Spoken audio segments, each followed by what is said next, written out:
Donc, on va pouvoir commencer. Je vous remercie tout d'abord de votre présence, parce que je sais qu'en cette période de déconfinement, il y a pas mal de webinaires en ce moment. Donc, je vous remercie d'avoir choisi celui-ci. Donc, on va discuter pendant cette petite heure d'attaque et défense d'Active Directory. Donc, on verra les points de vue à la fois de l'attaquant et du défenseur. Je pense qu'il vous intéressera surtout. Et c'est une présentation qui est assez dense. Donc, trois quarts d'heure, c'est un challenge pour moi de les tenir. Donc, je vais démarrer dès maintenant pour éviter d'être en retard et de respecter les délais. Tout d'abord, petite présentation de ma personne. Donc, je m'appelle Guillaume Cadouche. Je suis consultant chez Manica, anciennement Atexio. J'ai 17 ans d'expérience dans la cybersécurité. Je suis passé par des postes aussi bien administrateur système et réseau sécurité, chef de projet sécurité, RSSI. Et désormais, je suis consultant, je réalise des tests d'intrusion. Donc, j'ai la double casquette sécurité défensive et offensive. Donc, j'ai des certifications d'offensive security, OSCP, OSCE. J'ai déjà contribué à la recherche en faille de sécurité et j'ai contribué également à un module du framework Metasploit pour ceux qui connaissent.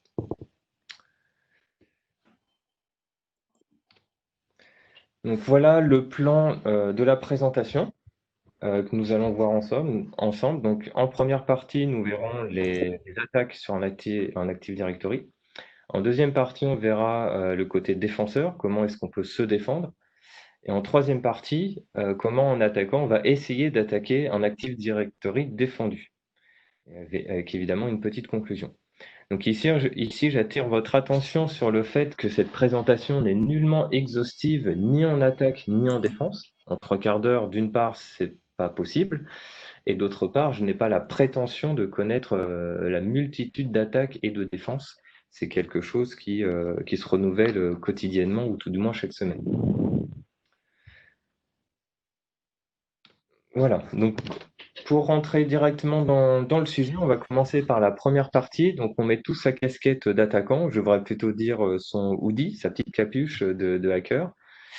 Et on va voir une sélection d'attaques sur un Active Directory. Donc là, c'est des attaques qui sont le plus couramment utilisées ou le plus couramment efficaces, tout du moins. Donc, on va regarder ça tout de suite. Avant de regarder les attaques proprement parlées, il faut savoir que sur la majorité de nos tests d'intrusion, plus de 90% de nos tests d'intrusion débouchent sur la compromission complète d'un Active Directory. Donc c'est faramineux, hein, c'est vraiment la très grande majorité. Ce qui montre bien qu'un Active Directory, par défaut, n'est pas forcément le plus sécurisé possible. Il y a quelques portes d'entrée qui sont utilisables. Et c'est l'intérêt, je dirais, de cette présentation, de couvrir les différentes attaques et surtout les différentes défenses pour bien sécuriser son Active Directory. Dans les attaques, dans la sélection d'attaques que j'ai retenues, la première attaque, c'est le pass de hache. Donc le pass de hache, vous en avez peut-être déjà entendu parler, ça fait de très nombreuses années qu'on en parle toujours. Donc le pass de hache, en fait, il faut savoir que quand vous avez un compte sous Windows, votre mot de passe, que ce soit un compte local ou un compte sur un Active Directory, votre mot de passe est stocké sous la forme d'une empreinte, d'un hash, qu'on appelle un hash NTLM. Donc si vous avez un compte local, vous avez une empreinte NTLM locale. Sauf que si un attaquant arrive à mettre la main sur cette empreinte, il n'a pas besoin de connaître le mot de passe associé à cette empreinte. Il peut rejouer l'empreinte directement et pour Windows, c'est tout aussi valable qu'un mot de passe. Donc en fait, j'ai pas besoin de connaître le mot de passe de l'utilisateur ou d'essayer de craquer l'empreinte, ce qui peut se faire pour obtenir le mot de passe en clair si le mot de passe est trop simple. Je peux rejouer directement ce HNTLM et pour Windows, c'est aussi valable que le mot de passe en clair. Donc ça, c'est très utilisé. Dès qu'un attaquant réussit à mettre la main sur une empreinte NTLM, c'est automatiquement rejoué et accepté par Windows. Donc sans connaissance du mot de passe en clair. Deuxième attaque, très courante, c'est les mots de passe dans les GPO. Donc auparavant, il était possible de mettre des mots de passe dans des GPO. Sauf que même si ce mot de passe était chiffré dans les GPO par de l'AES, donc un chiffrement qui est correct. Pardon, s'il vous plaît, il y a quelqu'un qui a son micro qui n'est pas coupé, ça fait de l'écho. Je vous remercie d'avance. Donc ces mots de passe qui sont stockés dans des GPO, qui sont stockés de façon chiffrée, le problème c'est que la clé privée de Microsoft est connue, donc ça revient au même que de dire que les mots de passe ne sont pas chiffrés. Donc ce problème-là est connu depuis longtemps et a été patché en 2014 par Microsoft, qui ne permet plus de stocker des mots de passe dans les GPO. Donc les mots de passe étaient utilisés très souvent pour installer des pilotes d'impression, par exemple, ou de réaliser toute autre action privilégiée. Sauf que vous allez me dire, mais oui, mais si c'est patché depuis Microsoft, pourquoi est-ce que j'en parle aujourd'hui en 2020? Eh bien, ça a été patché en 2014, certes, sauf que le patch de Microsoft n'a pas supprimé les GPO qui contenaient déjà des mots de passe. Ça empêche de stocker des GPO dans de nouvelles, ça empêche, pardon, de stocker des mots de passe dans de nouvelles GPO. Mais si historiquement votre AD a été créé avant 2014, il contient peut-être toujours des mots de passe dans certaines GPO. Et ce qui fait que lors de tests d'intrusion, on en retrouve encore régulièrement. Donc ces mots de passe-là, comme ce sont des mots de passe privilégiés, ça permet à n'importe quel utilisateur du domaine, pas administrateur, à n'importe quel utilisateur d'obtenir des privilèges, au moins administrateur local, voire administrateur du domaine, hein, ça c'est déjà vu. Donc il faut faire attention à ce point-là. L'attaque numéro 3, le rolling NTLM, donc qui est un peu moins connu, mais néanmoins très redoutable. Le rolling NTLM, pour le comprendre, il faut partir des requêtes DNS. Donc quand un poste client fait une requête DNS au serveur DNS interne hein, de votre LAN, dans votre AD, il demande donc, il fait une requête DNS à votre serveur qui lui répond l'adresse associée au nom. Sauf que là où le problème commence, c'est si jamais le poste client fait une requête qui n'existe pas au serveur DNS de la société. Il y a toujours des micros coupés. Alors, attendez, je vais essayer de regarder ça. Participants.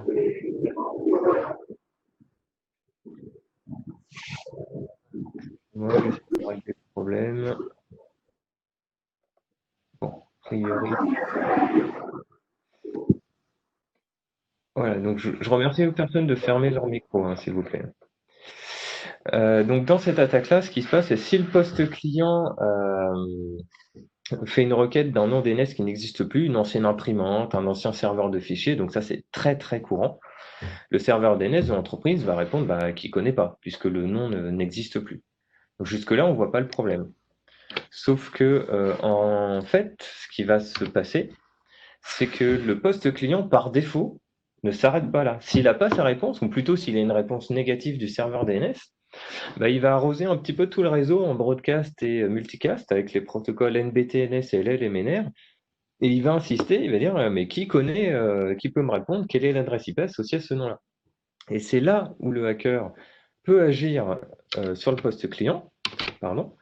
Il peut répondre au poste client qu'il connaît le nom en question et que c'est l'IP du pirate. Du coup, le client va commencer son authentification à NTLM v2 et le pirate va pouvoir relayer cette authentification vers un poste cible ou un serveur cible. Donc, c'est-à-dire que le pirate ne connaît pas le mot de passe du poste client, il ne connaît pas l'empreinte NTLM locale du compte qui est connecté sur le poste client, mais il peut relayer l'authentification NTLM v2 vers un poste ou un serveur du réseau. Donc, qu'est-ce que ça donne? Ça peut permettre aux pirates de prendre le contrôle en étant administrateur de la cible. Donc, si la cible est un contrôleur de domaine, le pirate devient administrateur du domaine automatiquement de fait. Donc, il y a des gros prérequis quand même pour que l'attaque fonctionne. Il faut que les connexions SMB, donc de partage de fichiers non signés, soient autorisées, ce qui est le cas par défaut.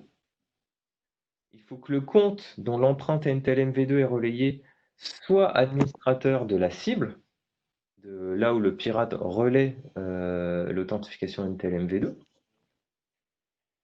Et il y a uniquement dans ce cas-là, dans ce double cas-là, que le pirate pourra exécuter des commandes sur la cible. dans la plupart des cas, être administrateur du poste au moins ou du serveur, voire dans le pire des cas, d'être administrateur du domaine. Quatrième attaque, le déplacement latéral de façon large, de façon très générique. Une fois que l'attaquant réussit à obtenir un couple identifiant mot de passe ou une empreinte NTLM, même s'il ne connaît pas le mot de passe, il a alors à sa disposition toute une suite d'outils ou de techniques pour se déplacer latéralement sur le réseau. Donc il y a PSExec qui est très connu, qui est un outil de Microsoft. Il y a WMI exec qui permet d'exécuter des commandes en WMI. On peut utiliser du pass de hash ou essayer de se connecter en RDP, etc. Donc l'attaquant, lui, son but, dès qu'il a des identifiants, des mots de passe en clair ou des empreintes de mots de passe, son but ça va être de se déplacer latéralement. Donc le scénario classique, c'est l'obtention d'un compte utilisateur, plus déplacement vers un autre poste ou serveur. À ce moment-là, s'il y a un compte administrateur, c'est obtention d'un compte administrateur local, donc élévation de privilèges plus de nouveau poursuite du déplacement latéral, mais cette fois-ci qui a des privilèges administrateurs locaux, jusqu'à tomber sur un serveur ou un administrateur du domaine est connecté, ou à tomber sur un contrôleur de domaine, où là on va pouvoir élever ses privilèges au niveau administrateur du domaine. Donc ça, c'est le déplacement latéral au sens large. Là, ici, je vous donne un schéma qui provient du site de Microsoft, qui montre de façon graphique la compromission d'un poste, l'escalade de privilèges, l'exécution à distance sur ce même poste, l'obtention de privilèges administrateurs du domaine, le déplacement latéral qui continue en fait en boucle jusqu'à la persistance. Donc la persistance, c'est le fait pour le pirate de maintenir son accès sur le domaine, même si la première faille de sécurité par laquelle il est passé est bouchée. Donc ça, le déplacement latéral, c'est utilisé systématiquement. L'attaque numéro 5, qui est extrêmement courante également, c'est l'extraction des identifiants en mémoire. Donc sous Windows, vous avez un process qui s'appelle lsas.exe et qui est un process système qui va contenir vos tickets Kerberos, vos empreintes NTLM, voire parfois des mots de passe en clair. Donc ce process-là, évidemment, un utilisateur de base ne peut pas y accéder, mais ce process est très intéressant et notamment l'outil Mimikatz, donc qui est très connu, permet d'extraire ces informations. Alors Mimikatz nécessite d'avoir des droits de système ou administrateur local. C'est pour ça qu'il est très important que ces utilisateurs n'aient pas de privilège administrateur local. Sinon, un admin du domaine se connecte sur le poste. Avec Mimikatz, l'utilisateur récupère le compte admin du domaine. Donc concrètement, ça donne quoi? Là, je vous donne un exemple d'une capture d'écran réalisée sur une machine de test. On voit que j'ai lancé Mimikatz sur un poste où l'administrateur du domaine était connecté. Et donc là, on voit pour le domaine ACMI l'utilisateur administrateur avec le password évaluation 1, donc qui apparaît carrément en clair. Donc ça, Mimikatz c'est systématiquement utilisé. Alors Mimikatz ou d'autres outils, hein. Là je reste sur Mimikatz pour simplifier, hein, mais le but c'est toujours d'aller lire le process LSAS afin d'en extraire des mots de passe en clair, des empreintes de mots de passe ou des tickets Kerberos. Donc bien sûr, LSAS chiffre les mots de passe, mais on peut les déchiffrer avec les appels aux bons API Windows, ce que Mimikatz fait automatiquement. L'attaque numéro 6, le Golden Ticket, nécessite d'avoir déjà compromis le domaine et d'être administrateur du domaine. Donc, on a du mal à imaginer comment on peut aller plus loin qu'être administrateur du domaine, et pourtant c'est possible avec le Golden Ticket. Donc le Golden Ticket, c'est le fait pour l'attaquant de se créer ce fameux Golden Ticket qui lui permet d'impersonnifier n'importe quel compte du domaine, par exemple l'administrateur du domaine, et ça va lui permettre quoi? Si le mot de passe du compte administrateur du domaine dont il a connaissance est modifié par la suite, avec un Golden Ticket, je peux toujours me connecter avec le compte admin du domaine, même si le mot de passe a changé. Donc c'est vraiment une sorte de master key, si je puis dire, qui permet une persistance dans la durée pour l'attaquant. Donc le Golden Ticket est lié au compte KRBTGT qui chiffre tous les tokens d'authentification. Et donc ce compte KRBTGT fera partie de la solution au problème, solution que nous verrons un peu plus tard.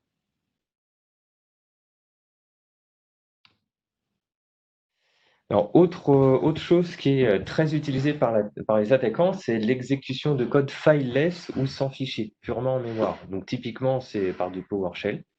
Le PowerShell est très utilisé vu que c'est natif sous Windows, donc il n'y a pas besoin d'uploader pour un attaquant des outils, c'est directement disponible. Quand on exécute des lignes de commande PowerShell, il n'y a aucune donnée de copier sur le disque, donc c'est très apprécié, puisque l'antivirus de base n'aura pas de fichier à scanner.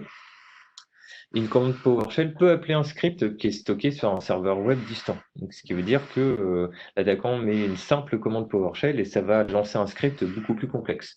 Donc ici, il y a plein d'outils connus également qui sont disponibles en version PowerShell, comme Mimikatz, PowerSploit, il y a Empire aussi ou Empire. Donc voilà, il y a pas mal de choses de ce côté-là. Donc aujourd'hui, les antivirus sont beaucoup plus attentifs aux exécutions de PowerShell, mais il y a toujours moyen d'exécuter des choses de ce côté-là. Alors la huitième attaque ou huitième outil, en tout cas, qui peut servir autant pour les attaquants que pour les défenseurs, hein, c'est le Bloodhound. Donc cet outil-là, ça permet de représenter graphiquement les relations entre différents objets dans un Active Directory.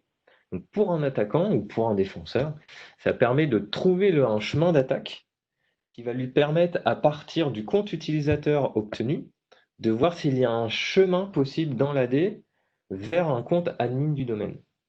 Donc comme ça peut paraître peut-être un peu flou si vous ne connaissez pas l'outil. C'est pour ça qu'on va l'expliciter un peu plus graphiquement. Donc là, imaginons, je suis un attaquant, j'ai réussi à obtenir un login mot de passe d'un compte du domaine, le compte qui s'appelle Bob. Donc jusque-là, je suis administrateur de rien du tout. J'ai 2000 postes et je ne sais pas par où commencer. Si je cherche à tout faire à la main, j'aurais jamais terminé, puis je risque de me faire repérer surtout. Donc là, Bloodhound va permettre de voir que le compte Bob, il est admin local d'un autre serveur, ce que j'aurais peut-être jamais su, s'il est admin local que d'un serveur et que j'ai 1000 serveurs sur le réseau. À la main, j'aurais peut-être pas trouvé ça tout de suite. Donc le compte Bob m'est indiqué comme étant admin local de SRV1, où est connecté un autre compte utilisateur, donc toujours pas administrateur. Donc jusque-là, on peut dire oui, bon, enfin, je sais pas, ça me permet de compromettre un deuxième compte utilisateur, mais on voit toujours pas ce que ça peut me donner. Sauf que ce compte utilisateur Joe76, lui, il est admin local d'un autre poste client, où est connecté un autre compte utilisateur, toujours un compte de support. Donc ça me permet là de compromettre un troisième compte, un compte support, qui sera sûrement très intéressant, puisque ce compte support, lui, il est admin local d'un autre serveur, où est connecté un admin du domaine.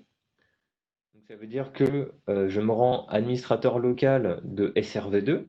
Comme je suis admin local et que j'ai un compte admin du domaine qui est lancé, je peux lancer Mimikatz et voler le mot de passe en clair ou l'empreinte de mot de passe, l'empreinte NTLM du compte admin du domaine, ou son token, c'est encore autre chose qu'on peut voler. Et à la fin, je deviens admin du domaine. Donc là, c'est un exemple qui est volontairement complexe. Dans la réalité, en général, c'est souvent beaucoup plus immédiat et beaucoup plus rapide.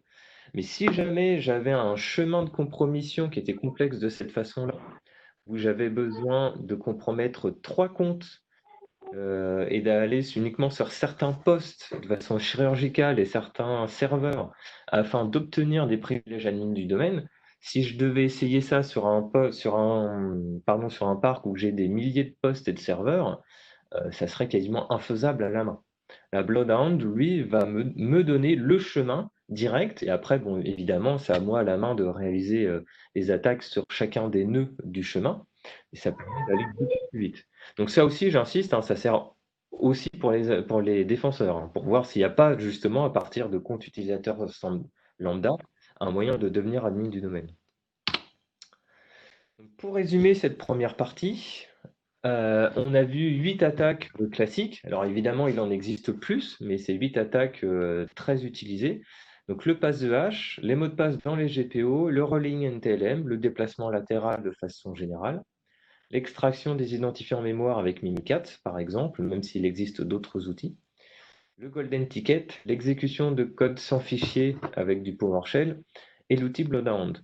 Donc là, c'est une sélection d'attaques qui fonctionne très très très souvent.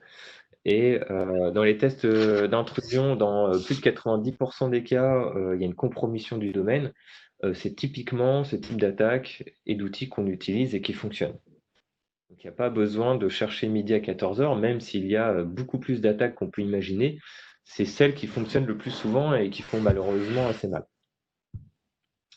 Donc maintenant qu'on a vu la partie attaque, on retire son hoodie, sa capuche de hacker, et cette fois-ci, on va mettre sa casquette d'admin système et réseau.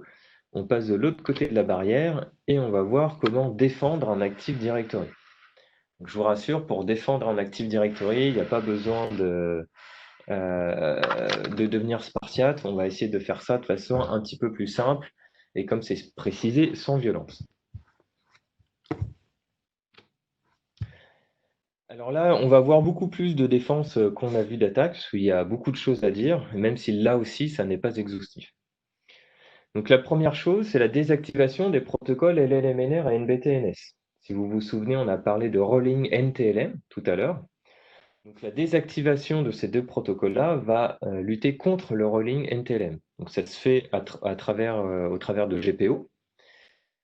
Pour renforcer cette désactivation de protocole, pour lutter contre le rolling NTLM, il est aussi fortement conseillé, si vous n'utilisez pas de WPAD, c'est-à-dire de redirecteur automatique pour indiquer vos proxys en local à vos navigateurs clients, il est fortement conseillé de déclarer l'entrée WPAD dans vos DNS et même d'indiquer une adresse IP interne qui n'existe pas ou qui ne renvoie nulle part, parce que ça empêchera l'attaquant d'essayer de faire du rolling NTLM, puisque vos postes clients, s'ils recherchent, quand vous lancez votre navigateur Internet, par défaut, il va chercher l'entrée WPAD. Si ce n'est pas déclaré chez vous, il sera tenté du coup d'utiliser les protocoles LLMNR et NBTNS en broadcast et multicast, et ça, c'est ça que l'attaquant va intercepter, et c'est à ça qu'il va répondre. Donc en renforcement, vous pouvez également déclarer l'entrée WPAD si vous n'utilisez pas déjà WPAD pour indiquer vos proxys en interne. Donc il faut quand même être vigilant dès qu'on désactive un protocole, parce que dans un monde parfait, tout le monde est dans Windows Server 2016 et en Windows 10 et le parc est homogène et il n'y a pas de souci. Dans la réalité, il y a encore des Windows XP, des Windows 2003 qui ne sont plus supportés par Microsoft, donc attention si vous en avez. Il y a des systèmes hétérogènes, on peut avoir de l'AIX, de l'IBM, enfin plusieurs choses qui communiquent avec du Windows. Et dans ces cas-là, assurez-vous que ces protocoles-là ne sont pas légitimement utilisés avant de les désactiver. Donc là, quand on désactive les protocoles LLMNR et NBTNS, ce qu'on peut voir, c'est que le rolling NTLM ne peut plus fonctionner. Ah, il y a un autre micro a priori qui n'est pas coupé. Ouais, là, je sais pas qui c'est. Merci de couper vos micros. Donc voilà, quand on désactive ces protocoles, on peut voir que du coup, il n'y a plus d'interaction avec le pirate. Donc le pirate n'a plus rien à relayer, il ne peut plus répondre au poste client, car ce poste client ne pose plus aucune question au réseau, hormis au serveur DNS. Défense numéro 2, forcer la signature SMB. Donc on a vu tout à l'heure que la signature du protocole de partage de fichiers SMB, par défaut, n'est pas forcée. Elle est forcée sur les contrôleurs de domaine, mais pas sur tous les serveurs et pas sur les postes clients. Ils peuvent l'accepter, mais qu'ils ne le forcent pas. Donc on peut là aussi, par GPO, sur la stratégie serveur-réseau, communication signée numériquement toujours, on peut forcer la signature SMB. Donc là aussi, dans un monde idéal, on force la signature SMP et tout va bien. Dans la réalité, si votre serveur de fichiers, il fait également serveur d'impression, serveur web et puis serveur applicatif pour autre chose, l'activation de la signature SMB va peut-être, dans certains cas, réduire le débit du transfert de fichiers. Si vous avez un serveur de fichiers qui fait que serveur de fichiers, qui a suffisamment de ressources, normalement, ça devrait être transparent. Mais voilà, je suis obligé d'en parler. Il faut toujours faire des tests avant d'activer des sécurités. Donc là, la signature SMB, si on la désactive, c'est la fin de l'attaque du rolling NTLM. Le pirate ne peut pas relayer du NTLM si la signature SMB est forcée sur tous les postes clients et serveurs. Troisième défense, désactiver le SMBv1. Donc le SMBv1 a eu beaucoup de vulnérabilités qui ont effrayé la chronique, vous en avez entendu parler avec du WannaCry et compagnie. Donc là, désactiver le SMBv1, c'est qu'une bonne chose, même si le fait d'avoir que du SMBv3 ne garantit pas qu'il n'y aura pas de vulnérabilité, bien évidemment. Mais le SMBv1 étant ancien, il est à désactiver si possible. En renforcement, on peut même, sur le SMBv3, activer le chiffrement. Donc ça, c'est coupler les deux, c'est une bonne pratique. Attention, là aussi, vous pouvez avoir sur votre réseau hétérogène des vieux systèmes ou des systèmes qui n'utilisent que le SMBv1 comme couche compatible, comme couche de liaison compatible avec du Windows. Donc si vous avez des vieux NAS ou certains systèmes AX, HP, IBM ou autres, faites attention qu'ils peuvent communiquer au moins en SMBv2 avec le système Windows avant de désactiver le SMBv1 là aussi.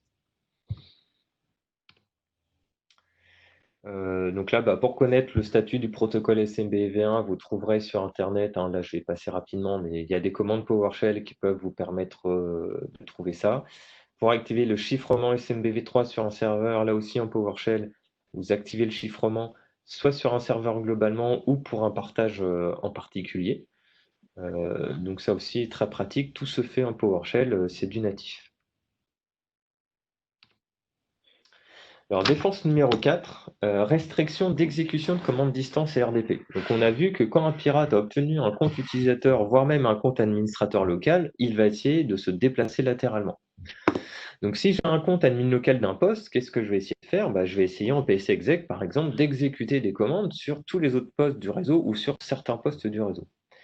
Là, avec des GPO, vous pouvez interdire l'accès à un ordinateur à partir du réseau, et notamment à partir du réseau en utilisant des comptes locaux. Idem pour les bureaux à distance. Donc là, c'est à partir des comptes locaux.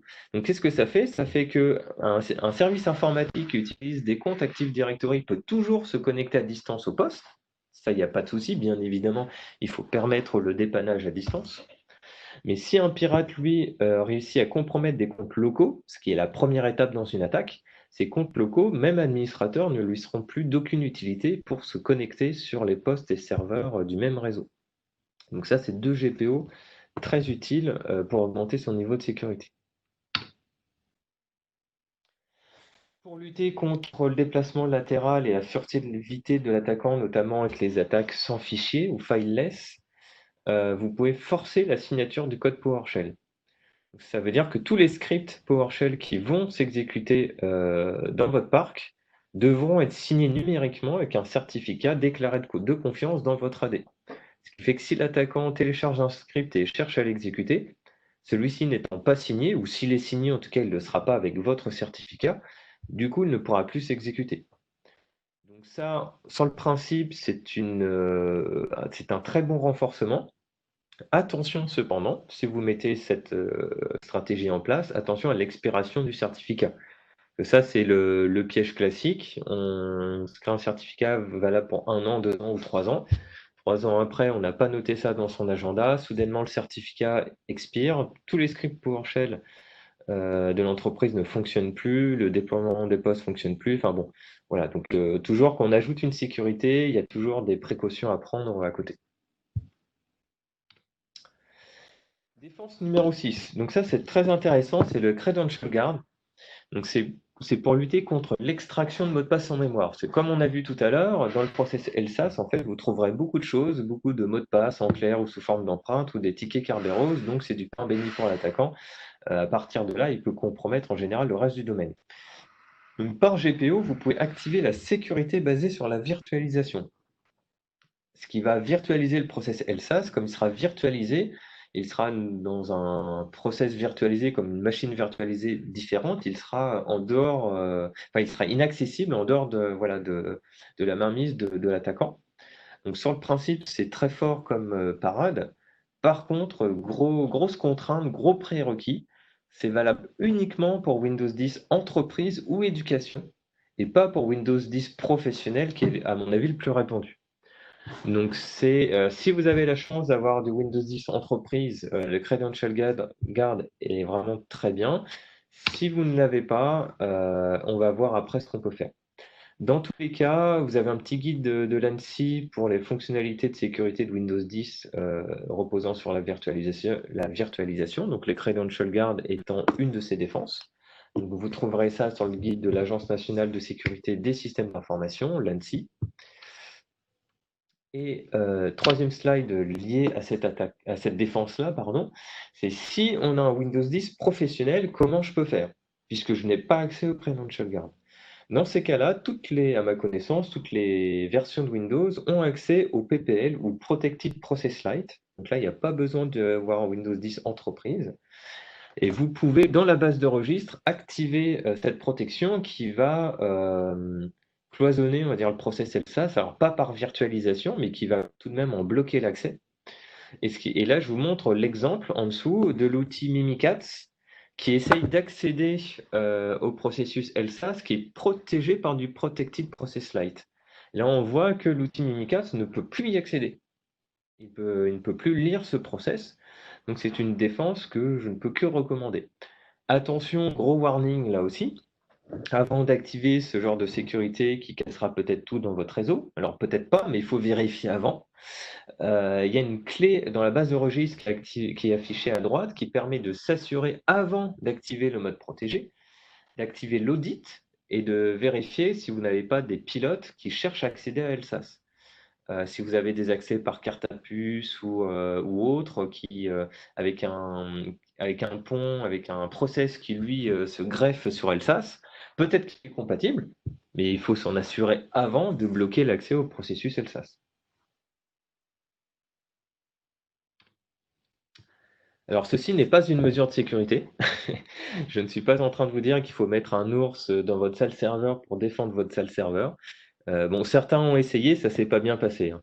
Non, c'est juste pour vous dire que là, on a pas mal de mesures de sécurité. On en a 12, on n'en est qu'à la moitié. Donc, restez avec moi. On poursuit. Merci de votre patience.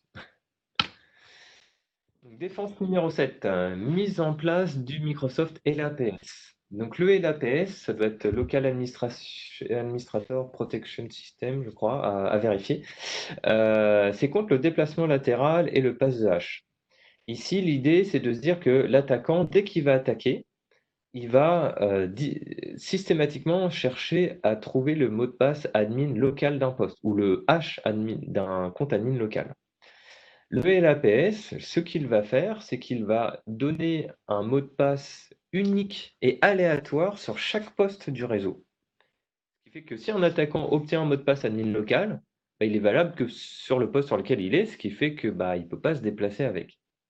Donc ça, le Microsoft LAPS, c'est vraiment un très bon outil de défense.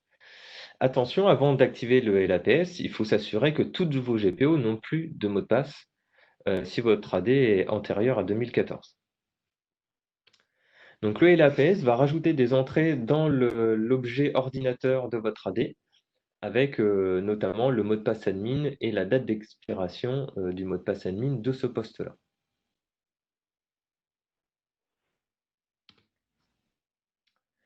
Défense numéro 8, supervision du groupe administrateur du domaine. Donc là, c'est que le but, c'est de lutter contre l'élévation de privilèges. Un attaquant qui a réussi à aller assez loin de votre Active Directory, il va probablement essayer, s'il crée un compte, de s'ajouter dans le groupe admin du domaine, ou d'ajouter un compte existant dans le groupe admin du domaine, ou de modifier le groupe admin du domaine. Donc, vous pouvez le superviser à l'aide de produits dédiés ou de scripts faits maison.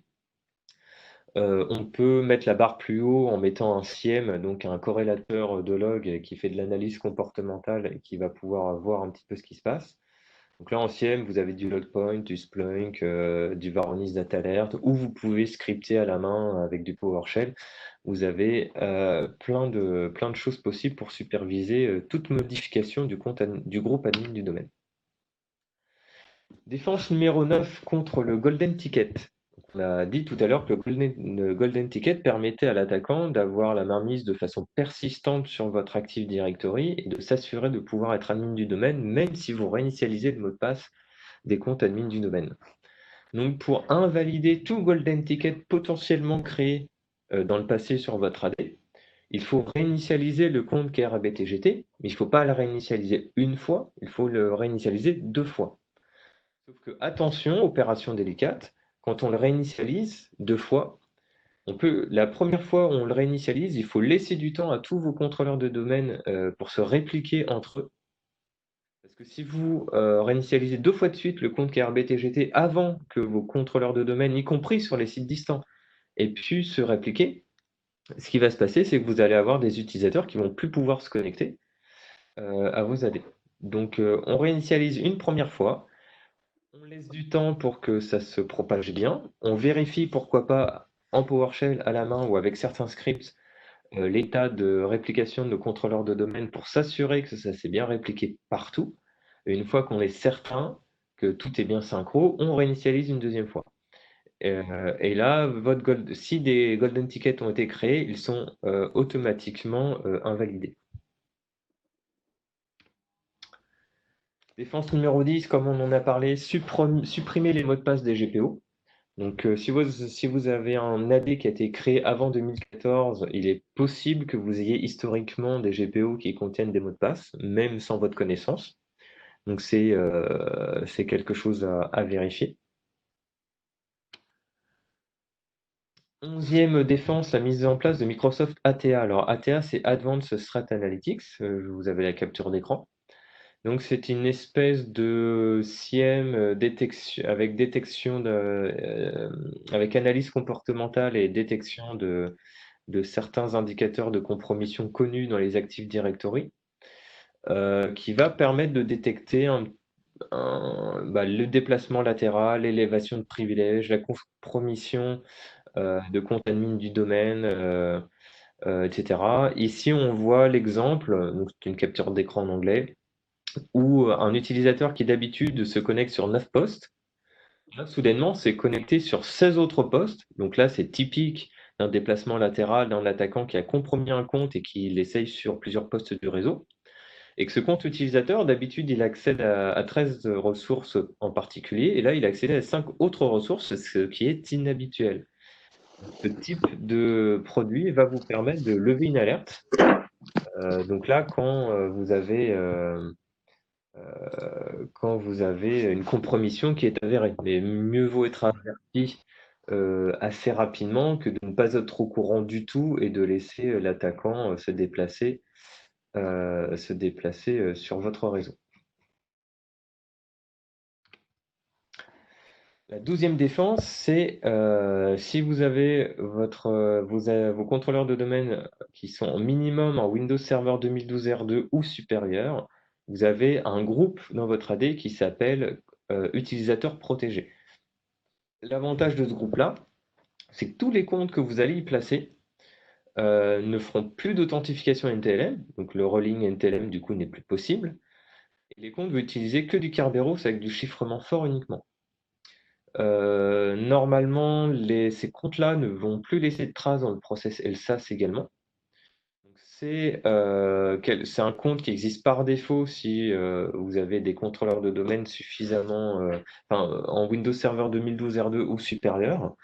Les comptes du domaine doivent y être par défaut, mais à vérifier si c'est bien le cas chez vous. En tout cas, voilà, c'est vraiment un groupe à utiliser pour renforcer la sécurité des comptes sensibles. Donc, compte d'administration du domaine, compte du service informatique, compte support, par exemple, etc. Donc, voici un récapitulatif des défenses qu'on a vues, des 12 points de défense. Donc, la désactivation des protocoles LLMNR et NBTNS pour lutter contre le rolling NTLM. Forcer la signature SMB aussi contre le rolling NTLM. Désactiver le SMB V1 pour renforcer son réseau. Restreindre l'exécution de commandes distantes et RDP pour les comptes locaux. Forcer la signature du code PowerShell pour éviter les attaques sans fichier. Activer le Credential Guard ou, à défaut, le Protected Process Lite, le PPL, pour protéger votre process LSAS. Mise en place de Microsoft LAPS pour avoir des comptes admin locaux avec des mots de passe aléatoires et uniques par poste. La supervision du groupe admin du domaine, qu'un attaquant cherchera à modifier. La réinitialisation du compte KRBTGT pour invalider tout golden ticket qui aurait été créé précédemment ou potentiellement sur votre réseau. Supprimer les mots de passe des GPO. Mise en place de Microsoft ATA et utilisation du groupe utilisateur protégé pour protéger vos comptes sensibles. Donc voilà, on a vu beaucoup plus de défense que d'attaque, puisqu'il faut toujours plus d'efforts en défense que l'attaquant. La défense doit boucher les 100 trous ou vulnérabilités sur son réseau, alors que l'attaquant, lui, il a besoin que d'un trou ou d'une vulnérabilité qui a été oubliée pour rentrer. Donc voilà, le combat est déséquilibré, mais c'est comme ça. Mais en tout cas, c'est possible de se protéger. Donc à partir de là, on peut se poser la question suivante. Si maintenant mon Active Directory il est protégé, il est défendu, comment est-ce qu'un attaquant va s'attaquer à mon AD maintenant? Est-ce qu'il va se dire, oh là là, l'Active Directory il est protégé, je plie bagage, je vais attaquer un autre AD? Ou est-ce qu'il a quand même moyen de tenter de rentrer malgré les défenses mises en place? Alors bien évidemment, il y a d'autres attaques un peu plus évoluées, et c'est le sujet de cette troisième partie. Donc là, on remet sa capuche d'attaquant, son petit hoodie, et cette fois-ci, on va voir ce qui peut se passer, ce qu'un attaquant peut faire. La première méthode qu'un attaquant peut faire, c'est exploiter une vulnérabilité qui n'est pas patchée. Donc là, je vous ressors une vieille vulnérabilité de 2014 parce que je le trouve assez parlante. Vous pouvez avoir renforcé tout votre AD, mais si les mises à jour ne sont pas appliquées, là, cette vulnérabilité-là, la MS14068, permet à un attaquant de générer un ticket Kerberos, enfin de modifier un ticket Kerberos et de prétendre d'être qui veut en fait. Donc en gros, c'est un utilisateur lambda qui n'a aucun droit.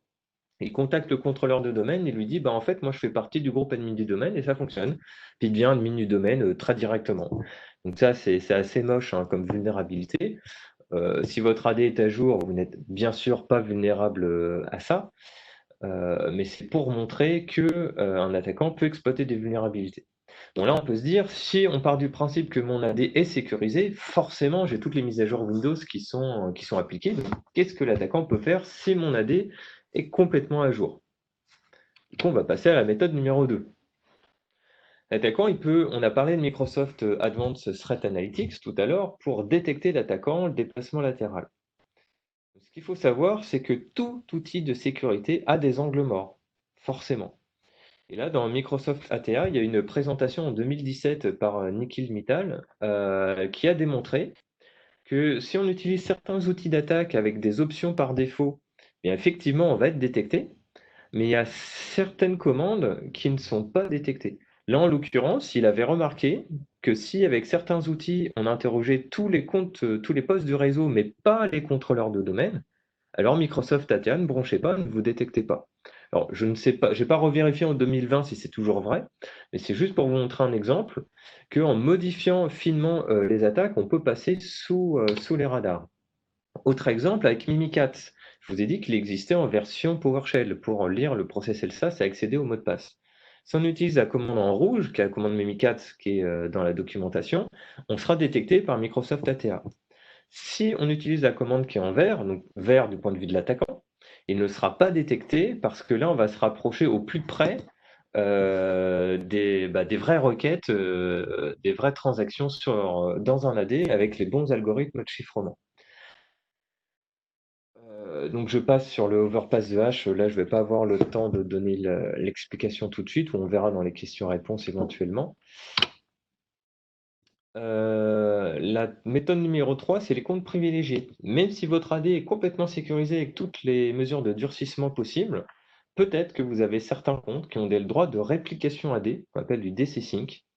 Donc si l'attaquant met la main sur un utilisateur qui a mine de rien du tout, et que ce compte AD a les droits de réplication AD, il va contacter un contrôleur du domaine, demander la réplication de tous les comptes AD, il va obtenir tous les hash. Si j'ai tous les hash, ça veut dire que j'ai l'empreinte NTLM du compte admin du domaine et donc je deviens de fait admin du domaine. Donc ça, les droits de réplication AD, ça peut vite faire très mal. Il faut bien s'assurer que sur son réseau, on n'en a pas. Ou alors que c'est vraiment justifié. Il y a aussi des comptes qui sont quand on a des serveurs Exchange sur son réseau. Il y a des groupes qui sont liés au serveur Exchange qui sont créés. Et quand on met des utilisateurs dans ces groupes-là, qui n'ont rien à y faire, bah, ça leur donne des droits de modification sur des objets critiques de l'AD. Et ça peut être un chemin d'accès aussi pour devenir administrateur du domaine. Donc là, on est plus sur des problèmes de configuration, du coup, avec des droits qui ont été trop importants, qui ont été donnés illégitimement ou temporairement avec des gros guillemets, mais c'est le fameux temporaire qui, 10 ans après, est toujours là. Donc ça, c'est pour ça qu'il est important de vérifier son AD. Alors, autre astuce qu'un pirate peut utiliser, si votre AD est vraiment blindé de chez blindé et qu'il n'y a aucune attaque directe possible, peut-être que si vous êtes virtualisé, peut-être que votre compte d'administration de virtualisation, lui, il est peut-être pas blindé. Peut-être que le mot de passe est trop trivial, peut-être qu'il a fuité sur Internet, peut-être qu'il est devinable. Du coup, si l'attaquant met la main sur ce compte-là, bah, du coup, s'il est admin de virtualisation, il va pouvoir être admin de vos machines virtuelles. Autre chose qui est du déjà vu, les fichiers VMDK, si vous êtes sous VMware de vos machines virtuelles, sont souvent stockés sur des baies de disques. Sauf que des baies de disques, bah, est-ce que les droits sur les systèmes de fichiers de ces baies de disques, est-ce que les droits sont suffisamment stricts? Est-ce qu'un utilisateur du domaine ne peut pas y accéder? Est-ce que les sauvegardes de vos machines virtuelles sur des NAS, par exemple, sont bien sécurisées? En test d'intrusion, j'ai déjà vu des machines virtuelles dont les fichiers VMDK étaient accessibles à tous, même si on n'était pas authentifié sur l'AD. Donc là, on récupère le VMDK, on monte le système de fichiers, on accède à la base SAM d'un contrôleur de domaine et c'est terminé. Donc là aussi, sécuriser son AD, c'est bien, mais si vous avez de la virtualisation, ne pas sous-estimer les vulnérabilités et notamment la force du mot de passe de l'administrateur de la solution de virtualisation. Autre attaque possible, la délégation complète. Donc délégation complète en français, en anglais, vous entendrez beaucoup plus parler de unconstrained delegation. Donc la délégation complète, là aussi, c'est un droit qui peut être octroyé à un compte ordinateur ou à un compte utilisateur, mais c'est plus souvent vu sur des comptes ordinateurs. Donc c'est utilisé, là c'est un exemple, pour permettre à un serveur de se connecter sur une autre source en tant qu'un utilisateur. Donc là, l'exemple typique qui est donné, c'est un utilisateur s'authentifie auprès d'un serveur. Sauf que la base de données n'est pas sur ce serveur, elle se trouve derrière. Et l'utilisateur n'y a pas accès. Du coup, le serveur, dans cette architecture-là, se connecte en tant que l'utilisateur sur le serveur de base de données. Et la base de données verra quelles sont les données accessibles à cet utilisateur-là. Voilà. Donc ça, c'est possible que si le serveur a la délégation complète. Sauf que le problème de ça, c'est que si le pirate compromet ce serveur qui a une délégation complète, et que par chance, un administrateur, alors par chance pour l'attaquant, un administrateur du domaine se connecte là, ou alors l'attaquant incite d'une façon ou d'une autre l'administrateur du domaine à se connecter à ce serveur, et bien du coup, comme l'attaquant a de fait la délégation complète, puisque le serveur là, et bien à ce moment-là, il va pouvoir se connecter en administrateur du domaine sur un contrôleur du domaine et devenir administrateur du domaine. Donc là aussi, la délégation complète, faut bien faire attention si on a ça sur son parc. Et si c'est légitime ou pas. Parfois, c'est légitime. Mais parfois, on peut mettre en place une délégation contrainte et pas complète, ce qui est déjà beaucoup mieux. Et puis parfois, c'est en place alors que ça ne devrait pas. Donc là, une petite commande PowerShell que j'ai découpée sur plusieurs lignes pour des raisons de visibilité. Bon, vous retrouverez ça sur Internet sans problème, hein. Mais voilà, on recherche tout simplement tous les comptes qui ont de la délégation activée et qui ne sont pas administrateurs, donc qui ne devraient pas avoir de délégation. Donc ça, vous tapez ce genre de commande, ça vous retourne une liste. Et ensuite, c'est de l'investigation cas par cas à la main, pour voir si c'est légitime ou pas. Le password spraying, alors ça aussi, ça marche très bien. C'est si vous avez un AD qui est entièrement sécurisé, il n'y a vraiment aucune porte d'entrée, et que vous avez mis du verrouillage sur vos comptes, c'est-à-dire que si j'essaye 5 mauvais mots de passe ou plus, le compte est verrouillé. Donc du coup, en attaquant, on ne peut pas faire d'attaque par force brute directement. Par contre, le password spraying, c'est l'inverse, enfin l'inverse si je puis dire, en quelque sorte, de la force brute. Au lieu que j'essaye tous les mots de passe connus de mon dictionnaire sur un compte, et ensuite que je passe au suivant, Je vais faire l'inverse. Je vais prendre un mot de passe de mon dictionnaire et je vais l'essayer sur tous les comptes du domaine. L'avantage, c'est que je suis quasiment sûr sur un domaine que je vais avoir au moins un compte qui aura un mot de passe trivial. Quelqu'un qui aura mis AZERTY 1, 2, 3, 4, qui aura mis le nom de l'entreprise, ou qui n'aura pas changé son mot de passe. Quand il est arrivé, on lui a mis bonjour 01 et puis il a mis bonjour 02 par exemple. Enfin, voilà. Donc ça, si j'essaye des mots de passe triviaux, que j'essaye sur tous les comptes du domaine, j'ai beaucoup plus de chances en tant qu'attaquant d'obtenir un accès que de faire de la force brute compte par compte, ce qui est beaucoup plus bruyant, ce qui va verrouiller des comptes beaucoup plus rapidement et ce qui est moins efficace. Donc ça aussi, le password spraying, c'est une attaque qui peut bien fonctionner. Mettons la méthode numéro 7 qui va générer peut-être des grincements de dents. Est-ce que je vous ai un peu menti tout à l'heure? Je vous ai dit que le Credential Guard ou le Protected Process ont bloqué l'accès au processus LSAS et je vous ai même montré une capture d'écran qui montrait que Mimikatz ne pouvait plus accéder au process LSAS. Sauf que c'est vrai et faux à la fois. C'est vrai dans le sens où si vous activez le Credential Guard ou le PPL, Protected Process Lite, effectivement le process LSAS ne devient plus disponible même si on a les droits admin ou système.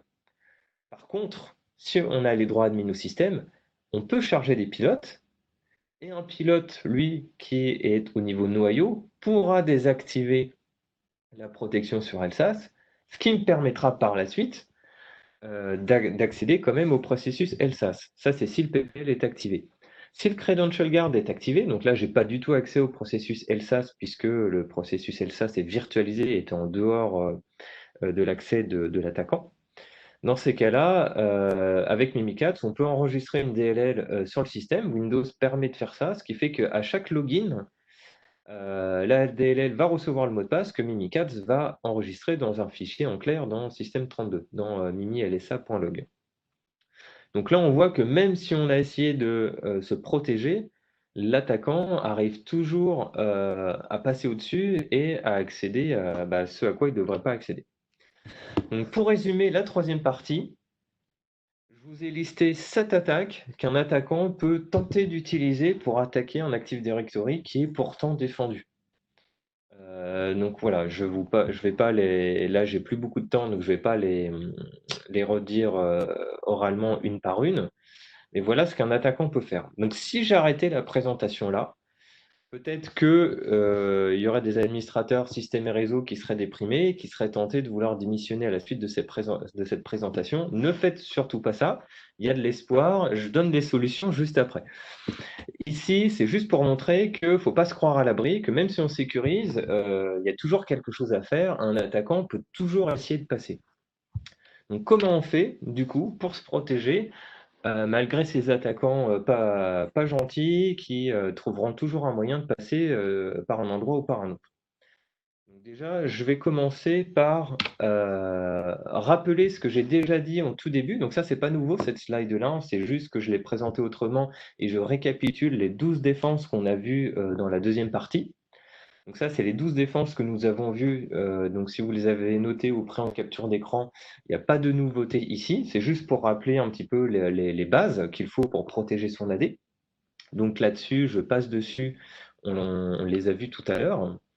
Et voici des défenses supplémentaires, du coup, pour encore mieux sécuriser son AD. Donc, bien sûr, et c'est évident, mais c'est toujours mieux de le dire et de l'écrire, appliquer toutes ces mises à jour Windows, au moins les critiques, faire une revue des privilèges des comptes utilisateurs et machines. Il n'y a pas que les comptes utilisateurs, les comptes machines aussi sont importants. Donc, vérifier s'il y a la délégation complète ou contrainte sur certains postes et s'il y a des privilèges de synchronisation, donc DCSync, sur certains comptes qui ne devraient pas l'avoir. On peut mettre en point numéro 15 la détection d'intrusion, des antivirus, bien sûr, qui vont pouvoir détecter les outils utilisés par l'attaquant. Si vous avez un SIEM en place, surveillez l'Event ID 7045 qui correspond au chargement de pilote, puisqu'on a vu que Mimikatz, pour contourner les protections, va devoir charger un pilote. C'est inhabituel pour un poste client de se mettre à charger des pilotes soudainement comme ça en pleine journée. Si ça arrive, peut-être que ça vaut le coup de lever une alerte et une notification et d'aller investiguer. Vous avez le guide de l'ANSSI aussi, recommandations de sécurité relatives à l'Active Directory, donc qui commence à dater un tout petit peu, mais qui est toujours totalement valable. Et l'ANSSI qui a mis à jour des points de vérification, c'est beaucoup plus récent. ces dernières semaines, hein, donc vous pouvez aller sur leur site, vous aurez des recommandations et des points de contrôle à vérifier sur votre AD. En point 17, vous pouvez également faire de la segmentation en réseau, que tous vos postes utilisateurs et tous vos serveurs ne soient pas sur le même réseau. Idéalement, vous devez avoir des postes et des réseaux d'administration dédiés, qui ne soient pas sur les mêmes postes utilisateurs ou sur les mêmes serveurs, sur les serveurs non d'administration. Vous pouvez aussi avoir vos contrôleurs de domaine sur un VLAN dédié. Et sur certains sites distants, si c'est possible, vous pouvez activer des contrôleurs de domaine en lecture seule. Ça ne sert à rien de mettre un lecteur de domaine, un contrôleur de domaine avec toutes les fonctionnalités sur un site distant, alors que peut-être que pour ce site distant, les utilisateurs ont juste besoin de s'authentifier, auquel cas, un contrôleur de domaine en lecture seule peut être suffisant.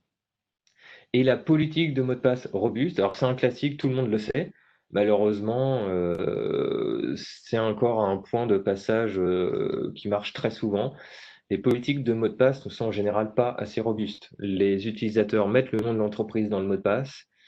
Le mot de passe attribué aux nouveaux arrivants est rarement aléatoire. Je reprends mon exemple de bonjour 01, point d'exclamation. L'utilisateur, quand il va devoir changer, il va mettre bonjour 02.